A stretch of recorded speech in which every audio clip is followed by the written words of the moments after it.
Nesse nosso quinto encontro de Sociologia, nós vamos trabalhar os contemporâneos da sociologia, as chamadas teorias crítico-reprodutivistas. Nós, só para enfatizar, trabalhamos primeiro uma introdução à sociologia, trabalhamos os três grandes autores clássicos, os pais fundadores da sociologia, Durkheim, Karl Marx, Weber. Daí, na aula de hoje, nós vamos precisar de todos os elementos das aulas anteriores, no sentido de que a fundamentação teórica desses autores vai fundamentar um pouco o discurso da última aula. Bom, a sociologia da educação, praticamente no campo aí depois da década de 50, surgem aqueles autores chamados, principalmente no campo do marxismo, que vão revisar e vão aperfeiçoar e vão dar toda uma atualidade à obra do Marx, né? O Durkheim é um sociólogo que, vamos dizer, esfria sua importância na sociologia, mas a partir da década de 80 realmente é quando a sua obra estava completando aí cerca de 100 anos, houve realmente um realinhamento de sua obra, principalmente com a questão da teoria liberal e dos rumos que tomaram a proposta dele. Weber também é um autor que foi já muito revisado e sua obra tem sido pensada dentro da educação e dentro da sociedade em geral. Então, basicamente, as teorias crítico-reprodutivistas, as duas grandes, são aquelas teorias, ou seja, de um lado, né, a todos aqueles que tomam a obra do Durkheim como um fundamento, que fica denominado como as teorias da reprodução, né? E todos aqueles autores teóricos que vieram para fazer uma crítica a essa teorização da reprodução vão ser os chamados teóricos da teoria crítica, principalmente a partir da escola de Frankfurt, e depois aqueles que vão denunciar a escola como um modelo de reprodução social, principalmente na teoria de Bourdieu, Passeron, de Stabile-Baudelot, esses teóricos franceses. Então não tem como nós pensarmos essas teorias crítico-reprodutivistas sem pensarmos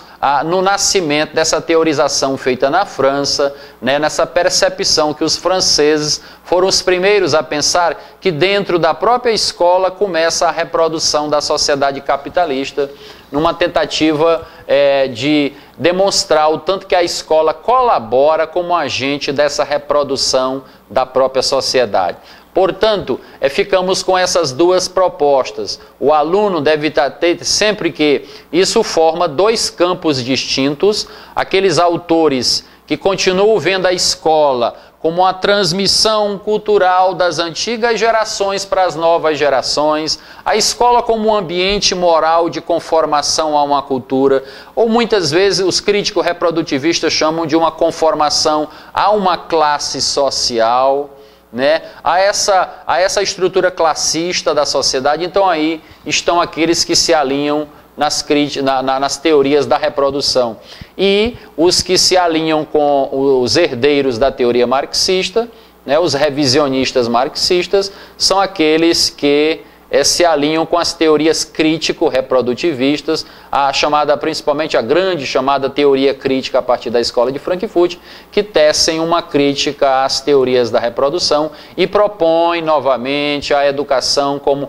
essa capacidade dentro da própria escola de fazer uma crítica à sociedade, a partir daquela tradição que se inaugurou com John Dewey, a partir da década de 20 nos Estados Unidos, aquela crítica que começa a partir da crítica à chamada escola tradicional e ao ensino tradicional, essa crítica que começa lá na escola nova, a partir da década de 30, muitas vezes o Brasil se privou tanto de ter essa crítica muito mais cedo, por causa dessa pecha que se atribuiu aos educadores que foram estudar nos Estados Unidos e quando voltaram com a escola nova de que eles eram comunistas, e toda essa pressão positivista e liberal que tinha no Brasil na década de 30, 40, 50, 60, que impediu realmente que esses educadores pudessem fazer realmente uma mudança, um avanço na educação brasileira.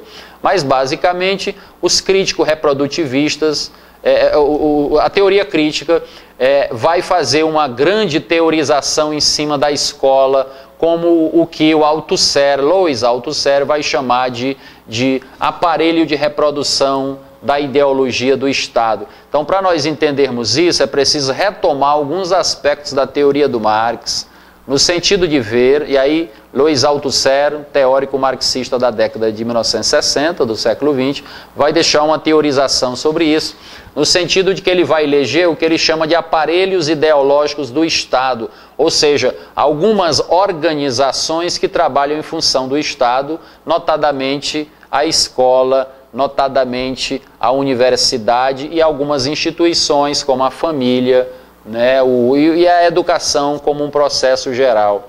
Então, desde a família, a igreja, a escola, elas são expressões desse Estado.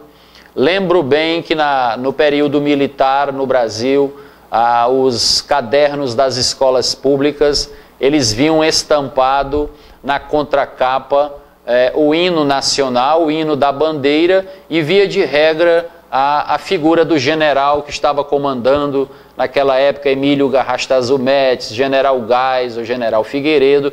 Então a fotografia do grande líder, do presidente, vinha já nos cadernos da educação pública, no sentido de mostrar para o indivíduo que estava entrando na escola pública quem era o nosso presidente, e a bandeira e as armas, esses valores cívicos, onde a grande função é introjetar uma espécie de natureza das coisas como elas são e tentar encobrir o que está por trás dessa lógica, no sentido de que a escola aí fica reproduzindo a estrutura política como ela é, sem tecer nenhuma discussão, nenhuma crítica. Muitas vezes o aluno só vai descobrir, tempos depois, já com mais maturidade, quem era o ditador, quem era então que estava a serviço da reprodução social. Então a própria escola, ela fica reproduzindo essa estrutura social marcadamente em pobres, filhos da classe trabalhadora, classe média e ricos. Ou seja, a própria estruturação diferenciada das escolas remete a essa estrutura classista. Isso que apontava desde a década de 60 essa crítica feita pelo Pierre Bourdieu, pelo um autor denominado Passeron, pelo um autor chamado Stabile e seu parceiro de pesquisa Baudelot, Stabile e Baudelot. Então esses teóricos todos denunciaram a escola como um local de reprodução da estrutura social dominante. Então temos sempre que nos reportar, voltando à teoria do Marx, no sentido que o Marx diz que, né, o Estado é a expressão da classe dominante. Então Marx não dá espaço para que esse órgão supraordenador que está acima de nós, o Estado, seja um órgão que aparentemente represente a todos, mas no fundo, ele representa a classe dominante. Nesse sentido, há um conceito básico na teoria do Marx que é preciso nós entendermos: o conceito de infraestrutura e superestrutura. Segundo Marx, a infraestrutura é a base onde a sociedade assenta sua estrutura política. Embaixo, uma base, um mundo econômico, que sobre ele vai se assentar o mundo político. Então, o mundo econômico revela como se dão as relações de produção. E as relações de produção se dão num conflito entre empresários e trabalhadores. Nós podemos traduzir isso em termos de uma dominação de empresários sobre trabalhadores. Nesse sentido, embaixo, na base da sociedade, na infraestrutura, se dá uma dominação. E se dá uma dominação na estrutura da sociedade, irá dar também uma dominação lá em cima na superestrutura. Onde haverá uma dominação também dos empresários? No judiciário, nos meios de comunicação, na ideologia, no Estado. Principalmente, notar esses dois. O Estado é a expressão da classe dominante, o judiciário, apesar de dizer que a lei, que a justiça representa a todos, mas vejamos claramente como a justiça, aí segundo Marx, Marx afirma que a justiça enxerga melhor quem tem bens, quem tem propriedades. E a ideologia no sentido dessa visão de mundo expressa na sociedade, onde a visão da classe dominante termina se espraiando para todas as classes sociais, e muitas vezes, né, os filhos das classes trabalhadoras, eles não têm como entrar na lógica da classe média e da classe dominante, no sentido de não terem nem mesmo bens para consumir aquilo que lhe é atribuído, né?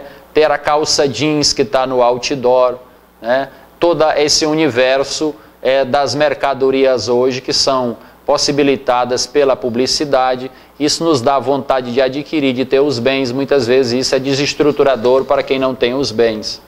Então, basicamente, entender a escola como aparelho ideológico reprodutor da estrutura dominante. Também isso, onde nós podemos enxergar basicamente essa situação, é na tradição histórica de como a educação se montou no Brasil, naquilo que os teóricos críticos, né, a teoria crítica vai chamar de escola dual. Não há um lugar melhor para nós enxergarmos isso do que a própria educação estruturada dentro do Brasil. Desde cedo, nós sabemos que a escola pública só chegou 200 anos depois que o país foi estruturado. Então a escola pública só chega em 1700. E essa escola pública, ela possibilitava para poucos o acesso. Para o povo mesmo, ainda não estava na hora de entrar num acesso realmente. Aos poucos, muito lentamente, a população foi sendo incorporada na educação pública. Então se estruturou desde a colônia aquilo que a teoria crítica chama de escola dual. Tem uma escola para o rico e uma escola para o pobre. Tudo bem que nos últimos tempos houve um avanço muito grande, principalmente essa universalização que foi feita no ensino fundamental de 1º ano a 9º ano, onde o acesso, desde o governo Fernando Henrique, esse acesso foi praticamente uma grande transformação no Brasil, onde 98% dos alunos até 14 anos hoje estão na escola. Tudo bem, mas se nós vamos para o ensino médio, segundo o MEC, o indivíduo tem que estar entre 14 e 18 anos, e hoje nessa faixa de idade nós só temos 43% dos brasileiros no ensino médio. Então uma integração muito ainda ruim. Se nós formos ver também no último IBGE, cerca de 86% de todos os alunos brasileiros ainda estão na escola pública.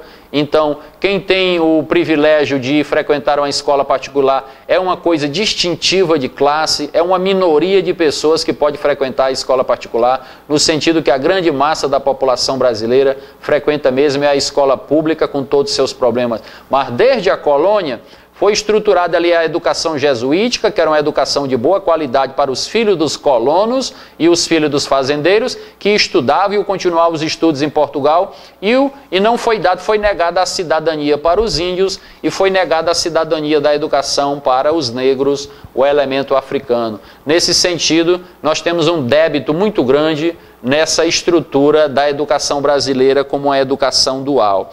Então, basicamente, Bourdieu vai chamar essa situação de violência simbólica, ou seja, desde a escola termina levando o educando a essa conformação principalmente os filhos das classes trabalhadoras terminam tendo um fenômeno da evasão escolar ainda muito grande nas escolas públicas que realmente trabalham nas periferias, e as garotas e os meninos largam muito o ensino por volta do início do ensino médio, onde há problemas nessa questão depois da socialização deles no mercado de trabalho, com a baixa escolaridade, com a baixa qualificação. Em média, hoje, o trabalhador brasileiro só tem 7 anos e meio de escola. Em média, o trabalhador brasileiro só chega no chamada antiga 7ª série, hoje 8º ano. Então significa que nossa demanda por educação pública é muito forte. Não vai ser em poucos anos que nós vamos quebrar essa herança da educação dual. Então Pierre Bourdieu diz que um aluno desde cedo, ele vai como que ser formatado para estar preparado, o pai que bota ele numa escola, vamos dizer assim, de qualidade. Eu quero fazer a distinção onde está a qualidade na pública ou na particular, porque tem muita escola particular ruim. Então significa que o pai, quando consegue pôr o filho numa escola que tem resultado de qualidade, que demonstra um resultado bom nas provas de qualificação, significa então que eu estou deixando de herança para o meu filho aquilo que Bourdieu chama de capital cultural. E o capital cultural é que vai fazer a diferença depois entre quem acumulou esse capital cultural, vai estar mais preparado para entender o que é entrar numa universidade, o que é se qualificar, o que é se fortificar e estar preparado para enfrentar as dificuldades. Então, nesse sentido, a contribuição da escola crítica é nesse sentido de mostrar claramente que a educação se estrutura já desde a escola numa dualidade entre a escola para o rico e a escola para o pobre. Aquilo que o John Dewey já vinha alertando lá no início da Escola Nova, que a partir da escola nós já podemos formar a democracia, a igualdade, a equidade começa dentro da escola.